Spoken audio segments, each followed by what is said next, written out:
All right. Well, we're going to get started. Just want to, again, say welcome. It's lovely to have folks with us. I'm Mary Beth Gassman. I'm a professor at Rutgers University, and I also serve as the executive director of the Samuel DeWitt Proctor Institute for Leadership, Equity, and Justice. And we are sponsoring today's what I hope will be a wonderful webinar called Redefining Geek, Bias and the 5 Hidden Habits of Tech-Savvy Teens.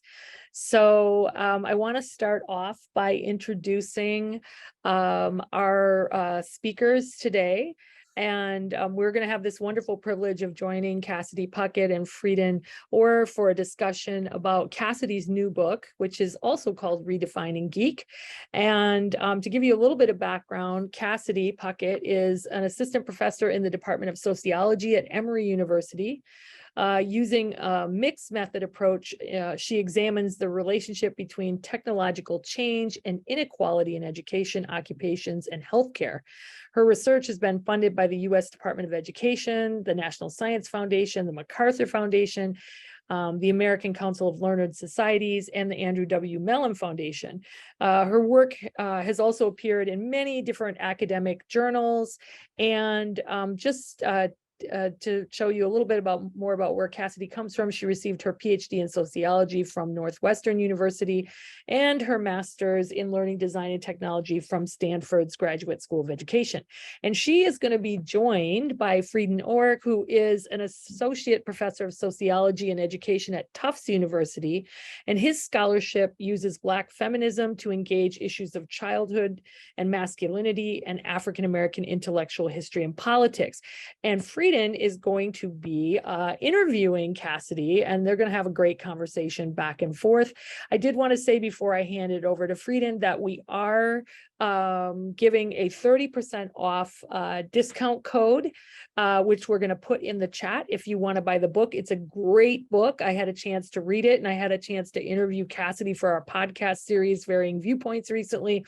I think you'll really like it. It's easy to read. It's an easy read, and it's a fun read, and very, very interesting, and I think you'll learn a lot. So it's published by University of Chicago Press, and we're giving a 30% off code. So I'm going to hand it over to Freeden. Take it away.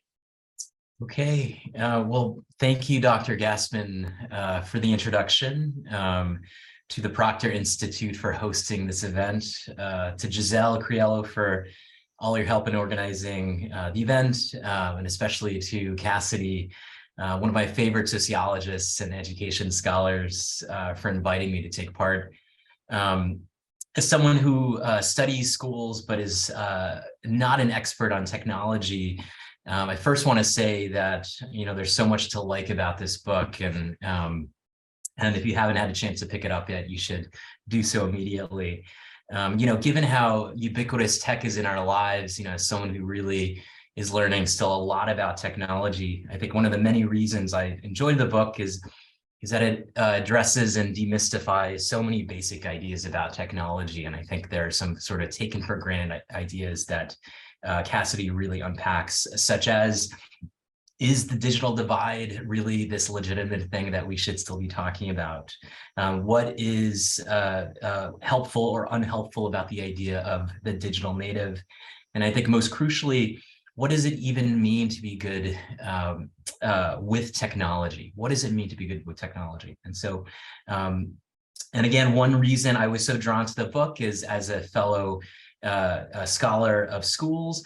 Like Cassidy, I was an educator in public schools before I began my graduate work in sociology. And so, Cassidy, if you wouldn't mind, I just wanted to read a selection from the beginning of the book to get us started. And Cassidy opens her book, Redefining Geek, by writing, "It's May 2004, and I'm standing next to a whiteboard at the front of a technology class in a small public middle school called Urban Promise Academy, UPA. The school is located in the predominantly low-income Latinx Fruitvale neighborhood of Oakland, California. Walking to UPA from the Fruitvale Bay Area Rapid Transit, or BART, station, I pass clusters of men in dusty work boots, day workers, waiting for the trucks that pick them up, and women selling tamales from red coolers on the corner. And a few pages later, you write, this book started out as a project to answer the practical questions of an educator, but it became about much more. Cassidy, just to get us started, how did you get started as a web design and robotics teacher and end up writing a book? Well, thank you, first of all, Freeden. I'm so honored that you are, my interlocutor today. That was beautiful. Thank you. And thank you to the Proctor Center and, of course, Mary Beth Gassman. Thank you so much. So I know that your question was about the teaching. Of course, my interest in technology started kind of oddly enough as being sort of thrown into it. So when I was an undergrad, I was asked to be a technology TA to my undergraduate advisor. And I made a million mistakes, and this was the early days. People were just starting to play with having things like course websites and discussion groups, etc. When I got to the Bay Area, I really wanted to build my skills, and there were all kinds of groups that were starting up in the Bay Area thinking about equity and technology and ways of engaging communities in technology learning, and I was a part of that wave. So I went to this tiny little school that doesn't exist anymore. It's called the Center for Electronic Art, and they had something called the Digital Bridge Scholarship, where it was basically a train the trainer. So I wanted to build my skills for web design. I also wanted to be able to teach. This is exactly what that scholarship allowed. So I could then go back to the community where I was working in Oakland and teach. Of course, it was all brand new, right? There really weren't technology. There was no formalized technology teacher role at the school. So everything was kind of thrown together as a lot of teaching is. And so it was really, it was for the love of something creative, a new sort of burgeoning thing that was happening all across the country, and having the goal of equity, making sure that everyone was readied with these skills. I'm struck by how, we went to college around the same time. I'm sort of thinking about the specific moment in technology history, at the turn of the century with, I remember my parents sort of telling me about the possibility of sort of Y2K and what might go wrong. But, to sort of dig into this a little bit, I'm sort of, really inspired by a lot of the questions you're posing in the book. And one that has really stuck with me is this, statement that it's true that we actually don't know what it means to be good with technology. And so I'm wondering if you could tell us a bit about that. And, previously, what did we think it meant to be good with technology, and how does your book help us to understand that question better? Yeah, this is actually, historians tell us that this has been something that we've actually struggled with for a very long time. Are things like programming, is that administrative work where, you have a manager who tells the programmer, this is what you're supposed to code, right? And of course, there are implications in whose work that is based on how we think about the skill that's involved. And I mean, as a sociologist, I am fascinated by that, those struggles over the meaning of the activity that we do, the work that we do, the learning that we do, because of course it has huge implications for equity in this country. For me as a teacher, I will say that so this was before I was a sociologist, before I had my sociological imagination. I was still concerned with equity, but the major ways that we were talking about equity at that time, and really a lot since, has been about, building people's skills, right? And literacies, skills and literacies, skills and literacies. And as a teacher, I found that was very helpful in one way, but also overwhelming in another. So I went to the standards. So the International Society of Technology Education, or ISTE. I may have gotten that acronym wrong, but anyway, ISTE had a bunch of, these are the skills that people, both teachers and kids, need to know how to do. And I thought it was great. And I was like, give me the check boxes. I can teach these things. These are my, learning goal targets. But even at that time, I thought to myself, okay, technology is always changing. And I think many technology teachers have had this reflection. Technology is always changing. So if I'm teaching something like PowerPoint, this version of PowerPoint, tomorrow it's going to be the new version, or it's going to be another tool. And is that like, what is relevant when it's always changing?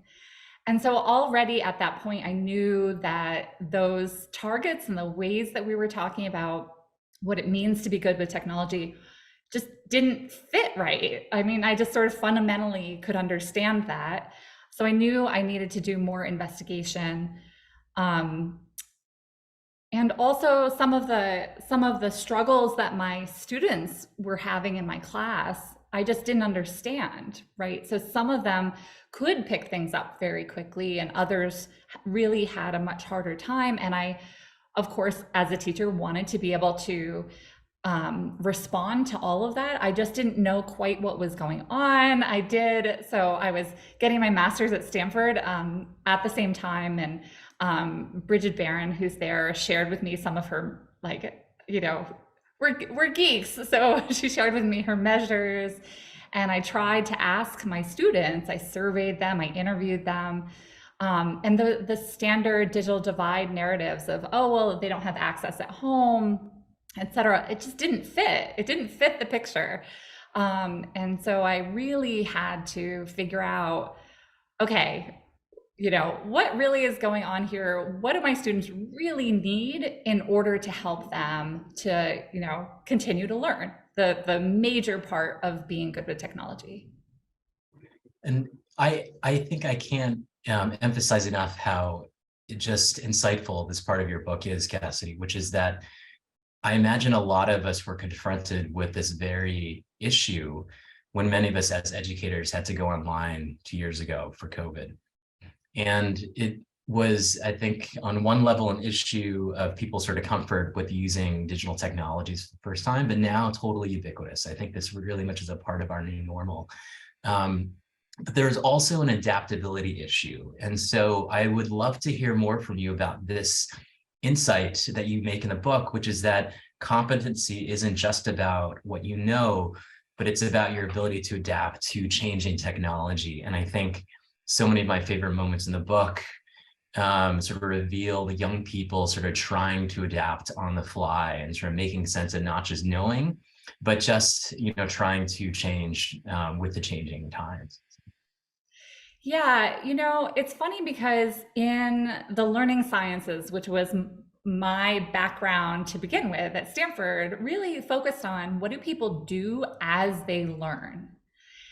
That was not the case when I got to sociology, right? We have, I would say, less sophisticated theories about learning in sociology, but in learning sciences, there's all this focus on what's your brain doing, what are your what's your motivation, how are you thinking, how are you feeling, and to critique that side, it doesn't always get connected back to equity.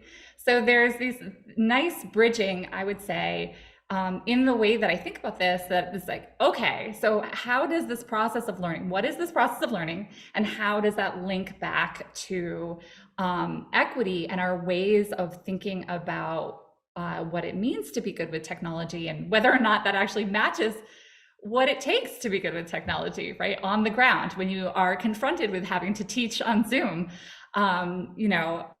are you able to adapt? Have you developed the kinds of tools that are truly going to help you so you know, I knew that conceptually, but of course I needed to do empirical study of what I now call habits, what these habits are that help people in the learning process, number one, and whether or not those habits are equitably developed and like recognized, right? So you might be quite capable, but not even know it. And you might be quite capable and other people might not even know it. So all of that is tied up into rethinking what it means to be good with technology. And I'll say here that, you know, one of my favorite things about the book, and I think why it's going to end up being very helpful for a lot of different audiences and constituencies, is that you know, someone who also studies young people, you are really skilled at sort of offering these vivid portraits of these kids, using their own words and sort of dignifying their lives, and also showing them sort of in real time as you're sitting right next to them, trying to figure out technology and probing, offering questions, nudging, being patient when they're frustrated and so on. And I'm thinking back to chapter 4, one of my favorite chapters, which is titled Recognizing the 5 Habits. And you introduce a 13-year-old African-American girl by the name of Jasmine. I think one of many sort of beautiful characters in the book, and people you met. It's 13, and you're sitting next to her, and she's the first of several young people who you know, have a chance to observe trying out this piece of software called Scratch, which was produced by MIT. And Jasmine, I think you have a cluster of terms which are really, I think, memorable: savviness, skills, habits. But 2 that really stuck out to me, which the young people use themselves, were sort of tricks and shortcuts. I'm wondering if you could tell us more about why, you know, for these kids, it was really important for them to say that having tricks, you know, demonstrated their competency with technology. Yeah. So, oh gosh, so much to talk about there. Okay. So Jasmine, so just to give a little background on like the writing process, when I asked, you know, teens like Jasmine to do a little task, a learning task, I actually recorded it. So I had all that material when I was writing. So it took me back immediately, sitting down next to her and being like, okay, so we've got, you know, here's Scratch and and she watched a little video, and then I asked her to get a little cat figure from one side of the screen to the other side of the screen. And so it was so magical. It was so magical to watch her. You know, she was probably one of my favorite teens to observe that in real time and then re-observe it and describe it in the book was just wonderful. And it really was, you know, these little tricks, these little insider things that all of these very techie, you know, kids would do. And it was almost like going into their clubhouse and being like, all right, what are the secret passwords here? Right? Like, you tell me, what is it that helps you? And part of that was recognizing that they are experts. They are experts at learning, right? And that we've got this vision of, going back to our discussion of digital divide rhetoric, this vision that we should sort of feel so bad for the people who are not, you know, sort of the archetype of tech expert, not white male, you know, Steve Jobs or et cetera archetypes, and that small population, that slice of our country and our world that is leading in tech fields. But I know, and I knew as a tech teacher, that there were these amazing, very competent, very diverse, humans all across the country, and all I had to do was look in the right places, right? And so I went to award-winning technology programs all across the country. I didn't assume that, experts in the tech industry were the only experts at technology learning. And so I made it a point to say, okay, so what is it that really makes me, not just what we assume, which is, a little bit hidden, but really unearthing that, opening up that box, saying, what are the tricks? You tell me, what do you do? What is it? And the things that they said were really, truly amazing. And honestly, as I struggled with my writing in this book during the pandemic and online teaching, et cetera, I would constantly go back to the things that they were saying to me. Things like, Jeffrey was one of the teens that I followed. He was at BAVAC doing a video game design class, and he said, well, you're going to suck. I was like, oh, you're going to suck. And that was like an expectation that he held.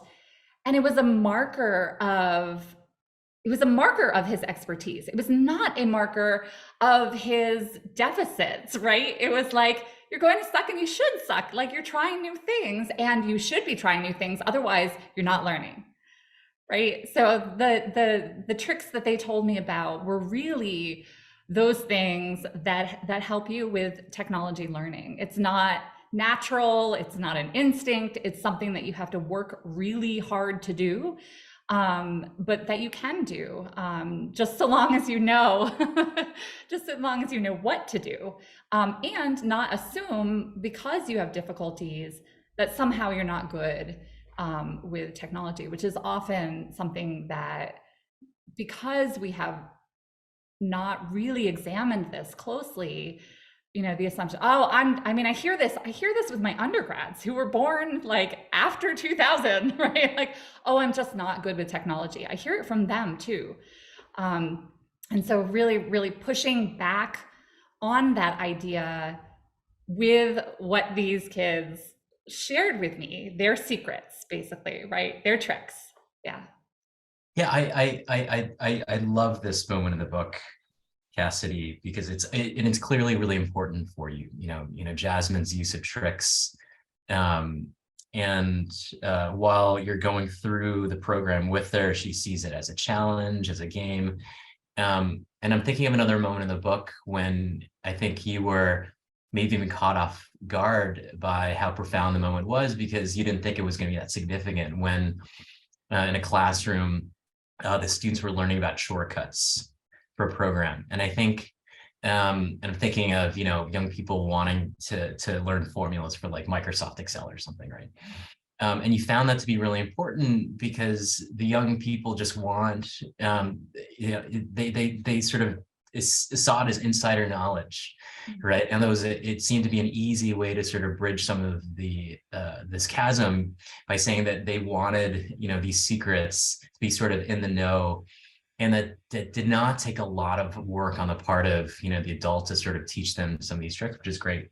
But keeping the focus on young people for a second, I think one lesson I needed to be sort of taught with the book was sort of just, kind of unpacking this assumption that I've long had, which is that, and I think a lot of people have, which is that young people are just better than folks from older generations with technology. And I think you go out of your way to really complicate that narrative. And I'd love to hear more. Yeah. So, I guess I've heard that assumption a lot. And I will say that I have not empirically investigated. Of course, as a sociologist, I have to go back to, what does studies show us? I have not investigated if there is a, generational difference in these kinds of learning habits. I don't think it's unreasonable to think that, yes, maybe there is. But the assumption that all young people are good with technology was already something that just was not true. That was not true for any technology teacher will tell you. Or quite frankly, anybody who's seen what what happens on Zoom, you know, trying to like your students saying, I don't know where this button is. I don't know what to do. I can't turn, I don't, you know, seeing them struggle. It's not easy. Technology learning is just not easy. And when you don't have an answer for them about how to approach it, you know, they can give up very quickly. I think that's honestly true of all generations. But to really understand that, I had to study people who were very tech savvy in these award-winning programs, and so I observed them. And like I said, I learned that there are these habits.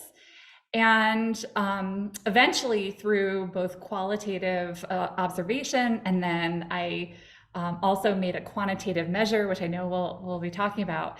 I landed on 5 through that empirical study. I landed on 5 habits that help people learn new technologies, and so I'm gonna share them because like, get to it, Cassidy. Tell us what the big takeaway is with the habits. So there are 3 that are just general habits that could help in any kind of learning, but that are really important for in the context of technology learning, and they look a certain way with technology learning. So the first of the 3 that are general habits are willingness to try and fail. So it's just diving in, and sometimes people won't even like touch a technology, they're afraid to break it. And so that's really important. It's just being willing to try and fail. And then there's managing frustration and boredom. And, you know, tech savvy teens would develop all kinds of different things to manage those feelings, because, you know, feelings do shape our learning. They do. They shape our writing process, for example. And it's important to acknowledge them and figure out ways of strategies for managing them. Like approaching it as a game, right? Like expecting to suck, right? And the last one of the general habits is the use of models. So models could be adults, and in these technology programs, they often were adults, but they were also peers and information online, or even examples within something like Scratch. Scratch offers all these different project examples, so you can actually learn from the models they provide. So it's both, you know, social and material resources. And of course, there's different access to those resources. So there's some issues of equity with all of these habits. The last 2 habits are technology specific. And that's number 1, design logic. So thinking about why a technology was designed the way it was, sort of what is its purpose and how does it function based on that purpose, and then how that relates to what you want to do with it. Because of course you might not want to design a website using Excel, right? Or you can't really do that. People have done amazing things with technologies and sort of like hacked into them in different ways. And so, you know, who knows, maybe somebody's designing something with Excel that I don't know. But that is something that you really do have to think about in the case of technology. The last one is, you know, back to those tricks, something I call efficiencies. And I was always looking for a better word, but that seemed to encompass all of the things that I saw. So it's things like keyboard commands.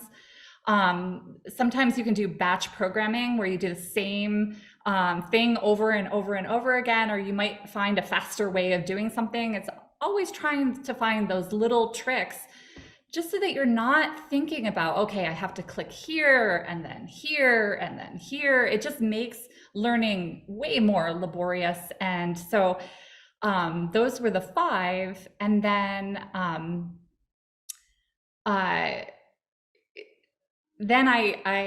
don't know if this is the point where I should say this, but I developed a measure of those 5 habits to see, okay, do they vary, like the digital divide rhetoric might tell us, do they vary by race and class and gender? And I could examine that as soon as I, identified these habits and had a measure of them. And the 5 habits you identified and described just now are really widely applicable. I found myself thinking, especially the first 3, that they're just great ways of thinking about how good instruction and learning happen. But in your case, with this book, it was your intention really to think about how young people do this. And so I'm thinking of, a different book that could have been written where you're following folks maybe older in the tech industry. But why focus on young people to answer these kinds of questions? I think because we assume that they're good, number one. I think it surprises people to hear their struggles, honestly. Even with, so there's a student named Raphael who I talk about in the book. He had some of the habits, but others were not as well developed. And, he was a video gamer. He was like very serious about video gaming, and the librarian at his school was like, oh, he's good with technology. And he was sort of a self-identified, I am good with technology. He thought of himself that way. But when I gave him the scratch task, he really struggled. I mean, he giggled the entire time. I have video of the 2 of us laughing our way through, because he had this one strategy, which was ask the teacher. And in that situation, he saw me as the teacher. But I said to him before the task started, you might usually go to a teacher, but you can't actually ask me. I just want to see what you do on your own. Because a lot of technology learning is on your own. Although, you do go to models, you do go to teachers when you need to, and of course take technology classes, etc. And he really didn't have any other strategies besides going to the teacher, right? And that just didn't serve him well. He wasn't able to do the task. And so, those assumptions about young people being good with technology, you set them up for failure, right? When you're assuming so much about them. The thing that I learned in this study, I mean, quite frankly, that I already kind of like in my gut had a feeling about this, is that you cannot look at a person and know what they're capable of. You can't. And that's true of any kind of learning, but especially technology learning. When you do assume things about young people always being savvy, they're gonna fail at things. They might try to hide it. They might not get the same kind of ability to participate in all of the technological infrastructure that we now have in all aspects of our lives. And then we might wonder why, like, what's going on? Why are people not participating? And it doesn't run precisely along the lines of race and class and gender. So it's very complicated. And so, I think, besides the fact that I really love hanging out with teens, I really do. It's just something that I've never not felt, right? I knew that as a teacher, and I still know that today in my research. I always feel like I have so much to learn from them. So that's another reason why I focused on teens in the book, if I'm being honest. Yeah. You mentioned that someone like Raphael compared to someone like Jasmine might, when trying to complete this task, demonstrates weaker or fewer of these skills. And I imagine, people who are picking up the book and are interested in trying to learn more about these 5 habits would want to know more about whether, you think some are more important than others, if it's possible to have, a few that could cover up the lack of one of the 5. Did you find that it was true that maybe having one really sort of amplify the others and they're mutually reinforcing? Well, a willingness to try and fail is kind of like the most important thing, because if you're not willing to try and fail, then you're not going to even participate. But then the other ones, you know, are the ones that help in the learning process. Now I will, you know, going back to my examination of like, okay, how much do these habits vary by race, class, and gender? The things I found along those lines and examining each of the habits was really eye-opening. So I did find differences by gender. And so when I compared students who identified as female with students who identified as male, there were significant differences on average. Now, of course, there were, you know, female students like Jasmine who, you know, would do amazing things and who were much higher on the scale that I developed. So it's not to say that you can know that every single girl is like going to have these less developed habits. That's definitely not the case. But when I looked very closely at each of the 5 habits in terms of that gender difference, because I was trying to unpack it, I could look at sort of the overall, you know, averages and how they were different on the scale. But in order to really understand the gender dynamics, I had to look at each of the 5 habits. And what I found was that female students, and this is based on a survey for the for the geeky researchers out there. This is based on a survey of about 900 students, stratified random sample of Chicago public 8th graders in regular neighborhood schools. And what I found was that girls, these differences emerged in the 2 text-specific habits. So design logic and efficiencies.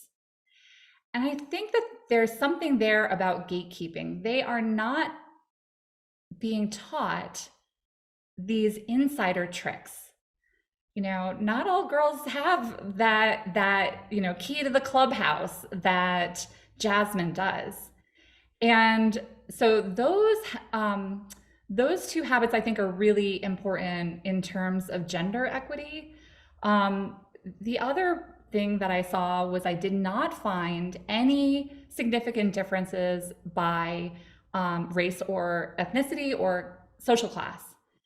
And I think that, of course, surprises people based on our digital divide rhetoric.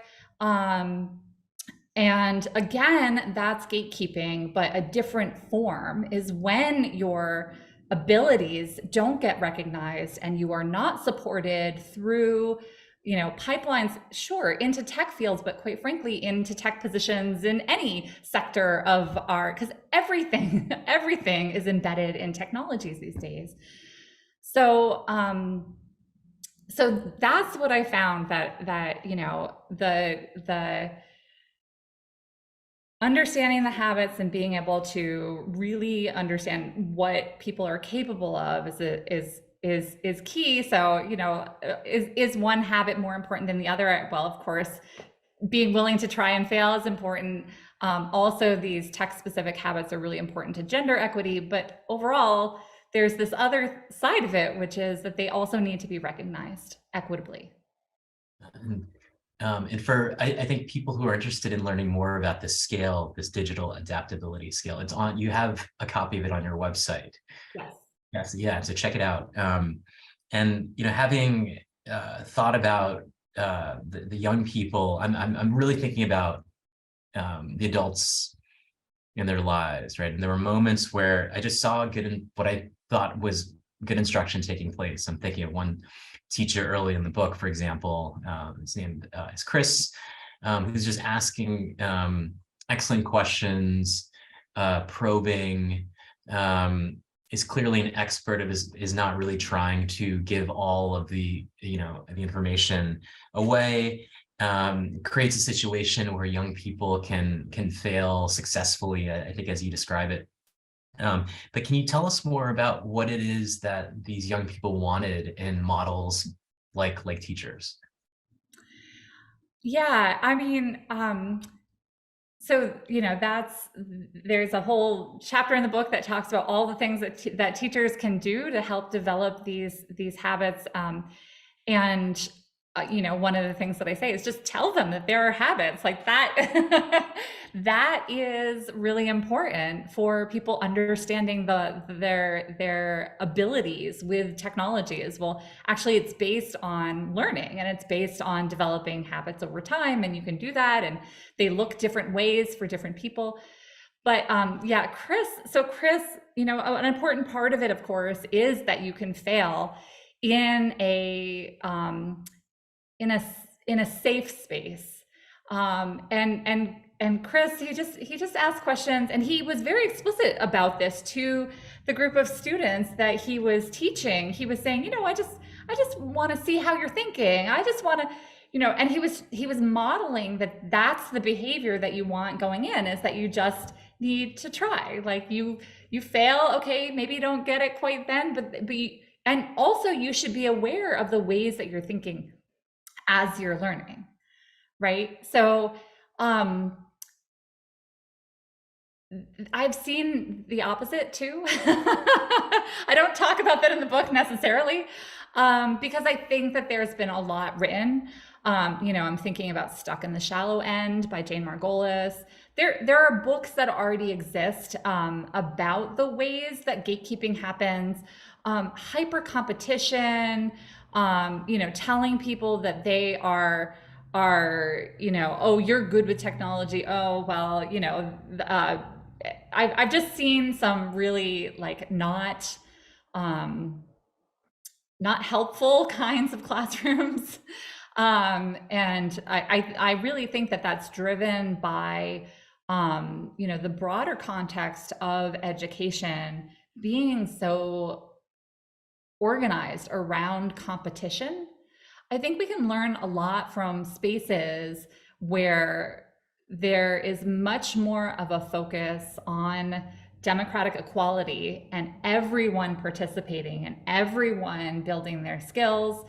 And because, understanding that we as a society need, it's the sort of founding ideas of public education that we have never been able to reach, on just the idea that an informed citizenry, a competent citizenry, who can fully participate in everything that's going on, including these technological systems, and have agency in that, having that as a focus in the classroom, as opposed to saying, well, only the good kids get time on the computers. Like it's this extra thing, which is something that seems like a nice idea, right? It's going to motivate the kids to do their work and then they get a treat, but it's competitive.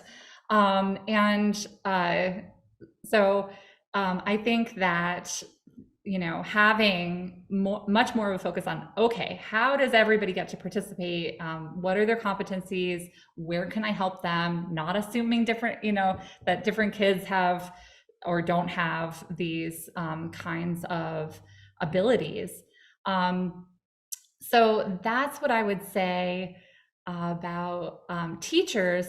The other thing that I would say is that, teachers don't have to hold everything in their hands. We don't have to be, we don't have to know all of the things about all of the technologies in the world and how to code and all of that. A, that's not possible. B, people who are good with technology are not experts at everything, right? They're constantly learning. That's what I learned from my friends who are in the tech industry, that they are constantly like, okay, what can I learn next? Like it is much more about the process of learning and continually learning than being expert at XYZ. Now, of course, when you're trying to build something on a team with using one tool, then yeah, sure, you need people who know how to use that tool. But if you have the ability to learn quickly, then you're going to have, an easier time with the next project and with the next thing and with the next thing, et cetera. And so that really should be the focus. And your comments just now, I think, that build on sort of thinking about big picture takeaways in your book. And there's so much to really take out of it, that it's really important for you to get the message across that, as a matter of just having a good democracy, as a matter of democratic equality, that we should teach young people these habits, that we should sort of demystify the idea that these things come naturally. And I think there is potential for great good if we carry through on that recommendation. I'd love to hear more from you, Cassidy, about just this sort of a big assumption I had coming in, which is that when I think about technology, and especially technology today in young people, I can't help but feel that a lot of the messaging is quite grim. That, for example, before in preparation for the event, I just Googled, and I wouldn't recommend anyone do it, but technology and kids, and you get a lot of hits about things concerning safety and privacy and increasing risk. And my understanding is that even Google recently launched a new website to try to get parents to sort of intervene early and work with their kids about technology. But clearly there was, there are a lot of warning signs. And as a parent myself, I found myself wanting information about, for example, how much screen time is too much screen time. And so what are some, hopeful things that you would want us to sort of take out of the book? And are there some warning signs that you think we're not talking about, but we should be keeping in mind? Yeah, those are such great questions. So, I'm not naive. I don't think that we can solve all things by everybody's developing the habits, et cetera. Although I do think that there is something to be said for kids knowing how technology works with a critical lens, right? So if they understand that, there are, and I think that young kids can get this. I think that teens for sure can get this. And certainly my, college students get this right away, and understanding that there are biases that are baked into the technologies that we're using. So that is, but I think there's also this, I don't know about AI or how the algorithms work. What does that mean? And that's a part of it. We don't understand it, right? But what if we did, right? We could take a much more critical view of the technologies that we're consuming if we really understood the design logic and could bend it to our will, right? So I do also think, of course, that there needs to be regulation, coming from industry and thinking about how technologies can harm us. But when we talked in preparation for this session, one thing that struck me was it's good to be skeptical. It's good to think about what are the positive things, what are the negative things. I mean, that's exactly the space, and maybe that's the hopeful message, is that is exactly where we need to be. And so I'm hoping that this book can provide some answers to the kinds of things that we are grappling with now, when technologies might be getting ahead of us, right? And that we are allowing such a small slice of our population to be in charge of that. I think that's really, really problematic. And so I'm hoping that the book can provide a toolkit for moving forward. And it's not just about teaching kids habits. It's also thinking about things like gatekeeping that's happening in technology education, gatekeeping that's happening in occupations, and what we can do to stop that. And here, I think I would say that one thing that really resonated with me at the end of the book, and one of your final recommendations, is that we should, when we think about the language of regulation and technology, that we should think about regulating gatekeeping and technology. So, we've been talking now for close to 45 minutes, and I think we can transition in a few minutes to Q&A. And here I would encourage folks, if you haven't had a chance to submit a question, we'd love to hear what you think, and we can get to those in a few minutes. But just, before we do that, Cassidy, are there things you think, we haven't had a chance to talk about, but you definitely want people to know about your book, maybe about, how things have changed since your book came out, and maybe things that have surprised you, anything. Well, I think that, one of the things that, when I used to talk about my research, it was kind of like, especially with sociologists kind of like eyes would glaze over, like, oh, technology, it's so separate from what we, normally, or we put it in this box over here, maybe, and it's kind of like an add-on to schooling, or thought of as this add-on to schooling. I see it as fully a part of all of these struggles over what forms of knowledge should people have, who is it, are these forms of knowledge appropriate to bequeath, and then what does that mean for our society? I think that and that was like early on in my research, like, what are you doing hanging out with kids all the time in these tech programs? But I think honestly, now that we've all sort of been through COVID, right, we're understanding that the challenges that we face in the future are, and now, quite frankly, we're not through COVID. The challenges that we face as a country, as a world, are very, very complicated. And we need all of the tools at our disposal.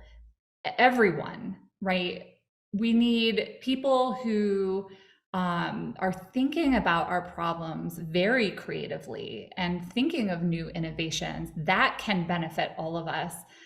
That's the big thing that I want people to take away from the book is,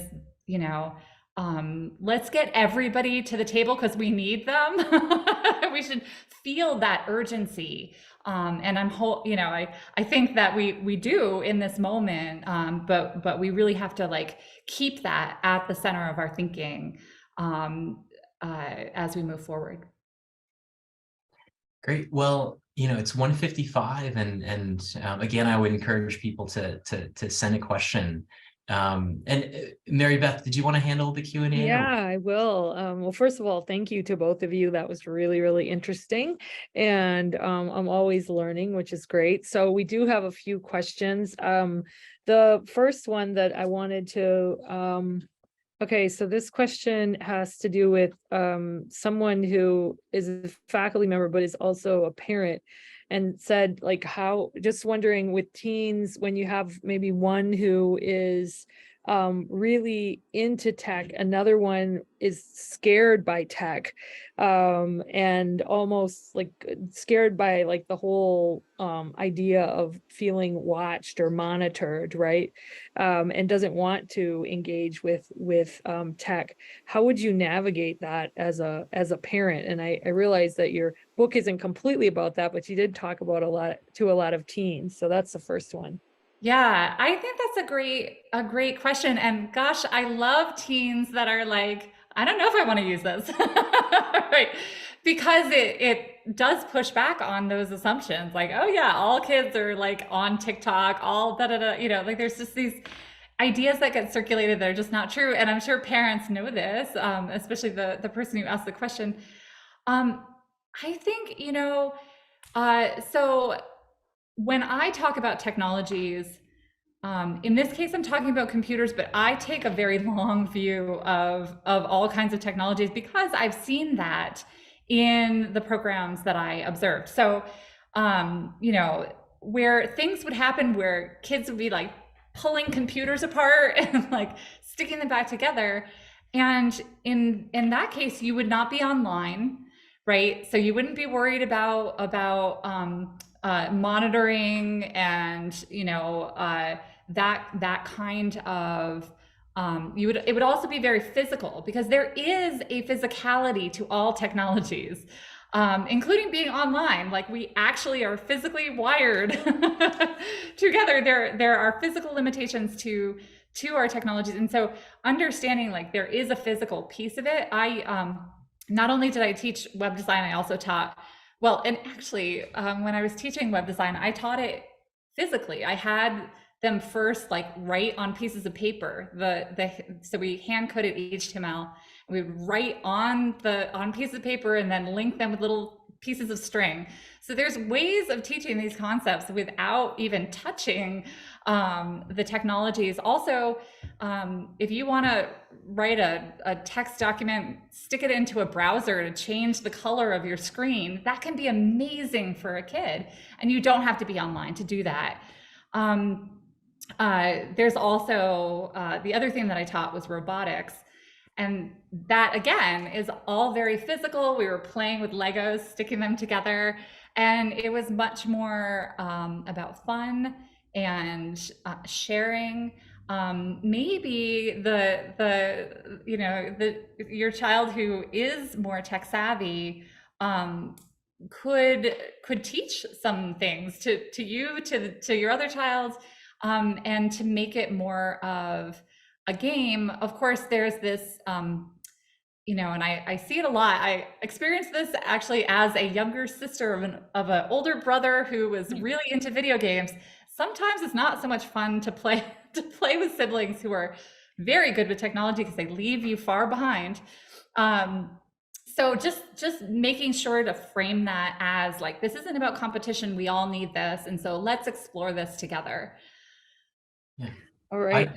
Go on, Freeden. Yeah, I would just say, first, I appreciate the question, both as an education researcher, but also as a parent of 2 young kids myself. And I think one thing that Redefining Geek helps us to understand is that these skills are learned, and so they can they can change. And I found myself sort of fighting the assumption, because I've heard when I was teaching in public schools that a lot of kids would say, I'm just not a math person, I'm not a computer science person, and so on.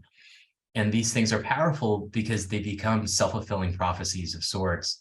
But I think also in the specific case of parenting and working with young people, there is research showing that, parents will actually end up sort of typecasting their own kids and wanting to draw out the distinctiveness of each kid by constantly comparing them. And before long, you have a son who's good at technology opposed someone else who's not good at technology, and these things become second nature within a household before long. And I imagine some of these same patterns are at work in school settings. There is the class clown, and these things are relational. But people all contribute to sort of perpetuating these narratives when in fact they're not at all natural. No one is naturally predisposed to being good or bad at technology, and it's really about developing these habits. And so yeah.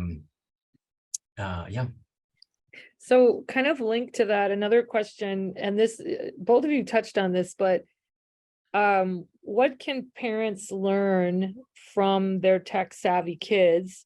And is there any way, I'm just adding this to this question, is there any way to, you do hear a lot of parents say, I'm not a tech person, I can't do this, this and that.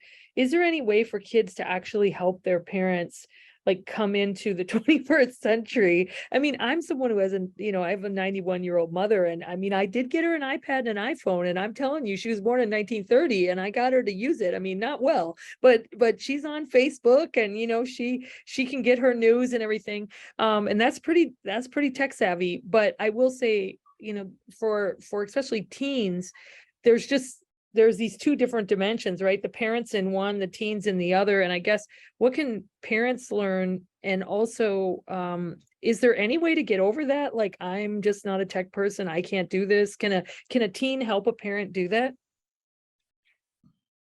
It's such a great question. And of course, I would say absolutely, right? Teens are teaching each other these skills. It's not that they're just picking it up from the thin air, right? It's not a natural ability. It is that they are explicitly saying, oh, here, I did this, and they're, oh, how did you do that? There's a lot of social learning that's going on with technology, because quite frankly, you don't see, we don't have technology education in every single school across the country, but you know, they are picking it up somehow, and a lot of that is peer to peer.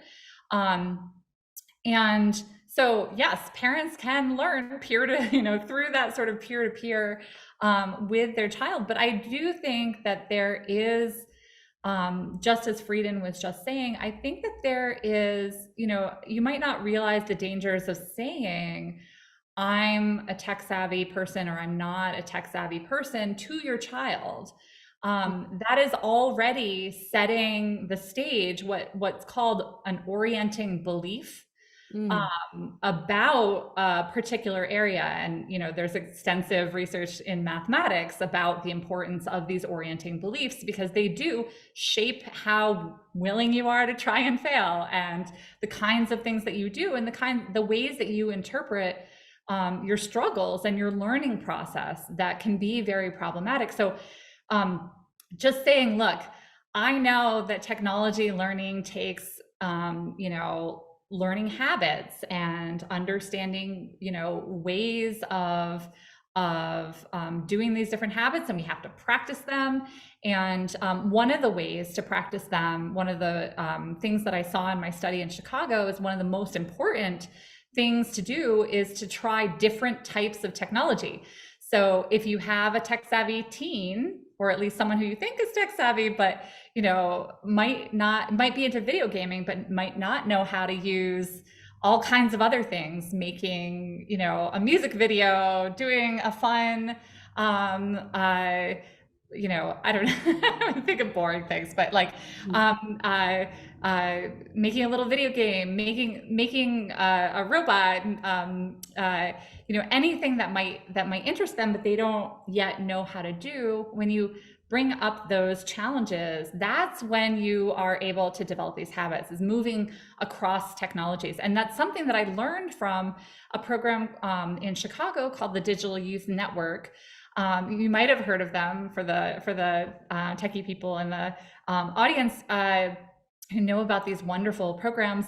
Digital Youth Network develops something called a Renaissance Learner, where they do one project, but then they do it across all kinds of technology. So maybe it's, we're gonna produce a music, you know, we're gonna produce music, but we're gonna make it into an album, we're gonna make a cover, we're gonna make a video, we're gonna, you know, do all these different things. And what essentially ends up happening is that those teens are learning how to move across technologies.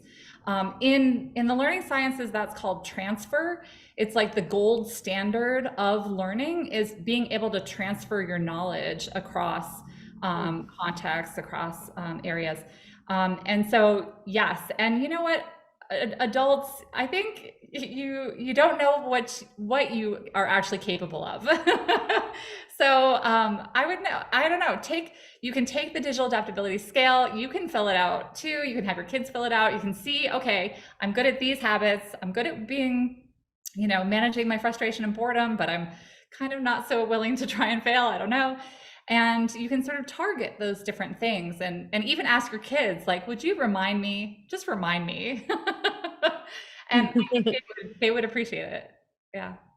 All right. Freeden, did you want to say something? Sure. Yeah, I really appreciate this exchange, and it just got me thinking about something totally obvious, you know, with these questions coming in from parents, which is that your book speaks a lot to, you know, to parents. And I think there's one side of this question that I appreciate. And so I'm thinking about, I have a 4-year-old who loves the PBS app. And so PBS has this fantastic app. And after using it several times, he's now really fluent in just being able to go through the different shows. Even if he wants to watch Netflix, he has to watch PBS. And I think a lot of young people also just want to be able to have the chance to teach, to show off what they know, right? And it's just good instruction, which is that, you know, it provides an opportunity for older people, teachers, but also parents, to work with kids who are excited to have the chance to show off what they know. And there were many moments in the book Cassidy, where there are a lot of kids who are very excited because you asked the right kinds of questions and you weren't divulging all the facts, that they were just excited to show you that they had a secret, to let you in on a secret and so on.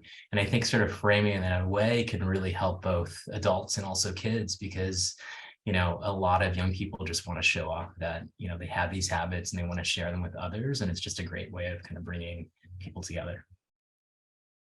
Yeah, it's so interesting that you say that, because that whole idea of showing teens or, young folks wanting to kind of show those things off. And I was just going to say that recently, like about a year ago during COVID, my daughter had graduated from college, and I remember she wanted to create a website, and I thought, well, she doesn't know how to create a website. This is what I thought in my own head, and I did know how to create one. And it was really interesting because I kind of just took her in and showed her this platform. And I said, okay, well, I'll show you how to do it a different day. Like, I just kind of, introduced her. And the next day she's like, look, Mom, I did this whole website. Right. And I was like, what? And she said, I did the whole website. And I said, but how? And she's like, oh, I know how to do things like that. Look what I've done. Right. I looked at yours, and my website can even do more. Right. And she was really excited about it. And I think, like, one of the things is that you can be really surprised by what your kids can do. And it really taught me, like, not to underestimate her as well. So I thought I would share that. It was really interesting. I don't know if that ever happens when you're interacting with people, Freeden or Cassidy, but it really blew me away when it happened. So. Yeah, All right. I mean, when I was, so that moment with Jasmine, I mean, I will say that, having observed many teens, I'm never surprised by how much they're capable of. But, just looking at Jasmine, she's very unassuming. She's really, like, not showy. She's not, and then I'm like, all right, try this. And she just does it in like 4 minutes faster than anybody else. And then I said, okay, she just wanted another challenge. And it was, it goes back to that idea of, like, you cannot look at people and know what they can do. And I love that those moments, right? Exactly as you're saying with your daughter. Like, I love those moments of when they do get to show you. Yeah, it's great. All right, so here's a question. I'm a UX researcher for an education tech product specifically for teens. Are there any things you think I need to take into consideration when thinking about teens and tech in relation to learning? For example, using a tech product to learn history or math, etc. Yeah, that's such a good question, because I do think that some of the things that I've been talking about in terms of teaching the habits can be embedded in technological systems, right? So and those can be tools to help people like parents and educators to develop these habits. So honestly, I would love to see somebody somewhere, take these habits on, especially as a designer, like, make something that will tell, anybody who is, it could be young people or it could be anyone, tell them you were just willing to try and fail, and this is what that is. And so I can see very easily this being integrated into technological systems. Especially, so I actually saw someone who at Stanford, I returned as an alumni to see the projects, because the program that I was in, the Learning Design and Technology program, you design something at the end of the program as your master's thesis, and you test it and do all these fun hands-on things with it. And one of the people there had designed a little bot to go along as an add-on to Scratch. And it was exactly that. It was like, what is the thinking process that goes along with troubleshooting when you're coding, right? So those kinds of things can be designed into technological systems. And I would be so excited to see everybody do that kind of thing with thinking about these habits. Like, how can we think about the aspect of technology learning that it might take in order to use these tools well to learn other areas of, other content areas. One of the programs that I followed actually was in the Field Museum in Chicago, and they were learning about reef ecology using technological tools, and they really had to learn the technological systems as part of that tool. There was another program that was with Global Kids in New York and the Field Museum, and that was learning archaeology. And I do describe in the book, the ways that teens were both learning the technological systems that they were using and also learning the content at the same time. So I do think it's very applicable to exactly what you're designing. Absolutely. Great. Freeden, did you have any comments on that? Yeah, I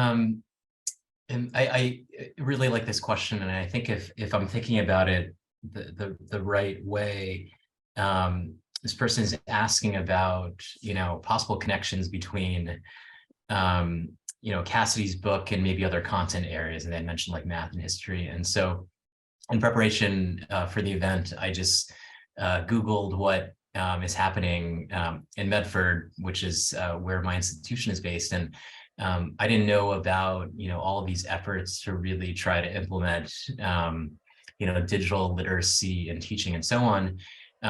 But what I found really helpful about that was, efforts by educators to try to take these important tech skills to see how they're also applicable in other subjects. And so I think one takeaway from Cassidy's book is that, thinking about these domain specific, the last two of the 5 habits, it might clue us into how there are sort of domain specific gatekeeping practices in different content areas too, right? And so if the first 3 of the 5 are hallmarks of good teaching and learning, we should think about how they apply across subject and content areas, but there are also domain specific ways that we're gatekeeping kids on the basis of gender and race and so on. And so I think, the 5 habits you identify apply far beyond technology.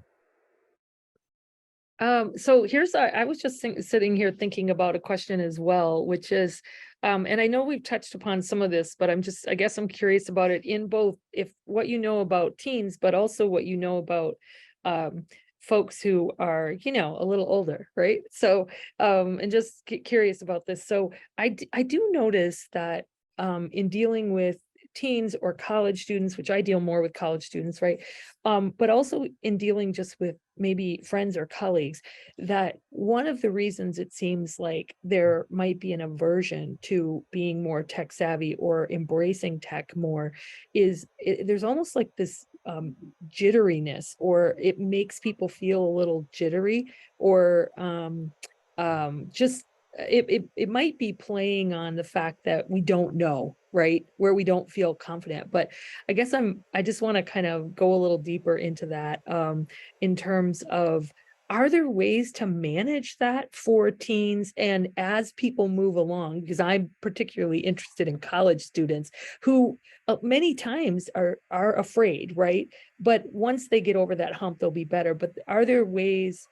You mentioned some stuff for younger folks, but I'm just wondering, as people progress in their learning process, even beyond college, are there ways, I guess, to just deal with that insecurity, that kind of jitteriness? The only thing I can equate it to would be too much coffee. It just, like, I've seen people just get really frustrated with technology and engaging with technology. And then, there's that, I wrote down when you were first talking, you talked about people just giving up, right? Just giving, I give up. And I hear this all the time. So, and I wrote down, what do you do when people give up? Like, how do you, because you really can't give up in some of these cases. You can't. Right? You can't get through school. You can't get through a class. You can't get through life. Actually, we're moving more and more toward that. So just any kind of comments, I'm just really curious about that. Yeah, so it's a great question. So I have 2 things that that came to mind. Um, One thing that I will say is I was really curious about, like, well, okay, so there are these habits, but how important is this for the future? And so I asked in my survey in Chicago, I asked teens, okay, so I asked them about their habits, and then I looked at the correlations with their sort of projections for the future. Would they take technology classes in the future? Would they major in things like computer science?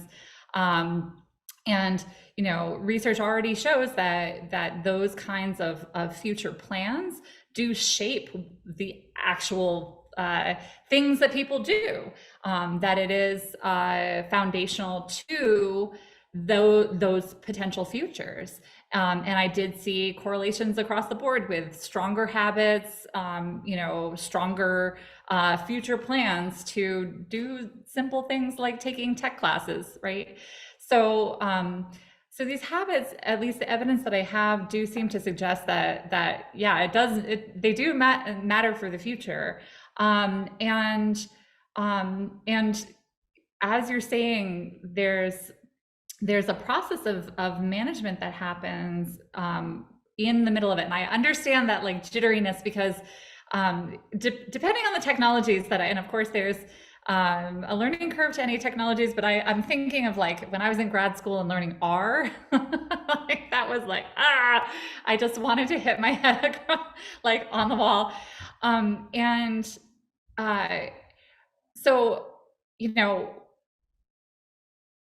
So in terms of the answer to your question of like, what would you say that we should do about that, or like what is the answer to like managing that frustration, and we have to manage it, and of course I would and do in the book turn to what teens told me, which is that quite frankly, no single strategy is going to be the answer for everything. So my way of managing my frustration when I'm learning, a new version of PowerPoint, or like dealing with the technology in my classroom, which I am constantly struggling with because they keep on changing the settings and I keep on saying, where is this thing? So that's going to be different. There's going to be, less frustration to manage. And also maybe I have tried and true ways of managing that frustration. It was very different when I hit R and I didn't, know what to do in that moment. So I think that what I learned from teens is that in managing frustration and boredom, they do have a pretty standard set where it's like, knowing that you're going to suck and doing things like pivoting. So recognizing I'm frustrated in this moment, I'm going to pivot to this other thing that might be a little bit related. So again, back to the teens who are learning how to design video games, they would pivot to playing a video game, and it would help them to just calm down and like know, and they're still focused on the same thing. And maybe they picked up some ideas from the game they were playing, and then they would turn back.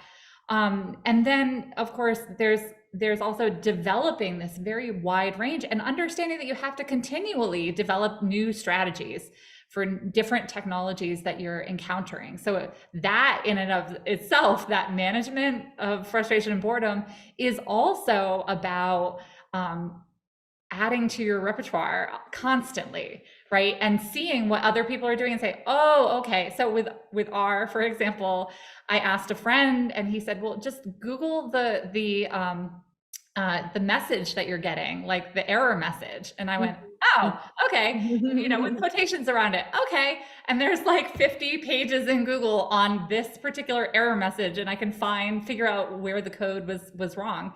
These are standard practices and there's all kinds of tools, GitHub, et cetera. These are standard practices in technology fields that all of us can learn from. And so there's acceptance that it's a process. Right. Yeah, I like what you just said too. And just the idea, because I have to say, like, whenever I'm doing anything techie and it won't work, I literally do Google exactly what the mistake looks like. And I think just that idea that it's okay not to get it. It can be frustrating. Everybody makes mistakes in the process. And that's part of the whole process of technology, right? Of engaging with tech, is that there will be mistakes. So yeah, that's helpful. Thank you. Thank you. Freeden, did you want to comment at all about that? Yeah, I just, quickly, I had never thought about someone being jittery in the way you described. But I can see that now, and I'm sort of thinking about, I imagine we can all think of like colleagues who, Yeah, that's what I was thinking of, no, someone I know. Yeah. but it's also a joke, right? There's a way that it's so profound that we have ways of joking about the faculty member who jumbles with technology on the first day of class and can't get the protected work and so on. And we easily can fall into these roles because we sort of laugh about it. But I think at the same time, I would just encourage a lot of people to think about how much technology we've been forced to learn over the past 2 years. And so Right.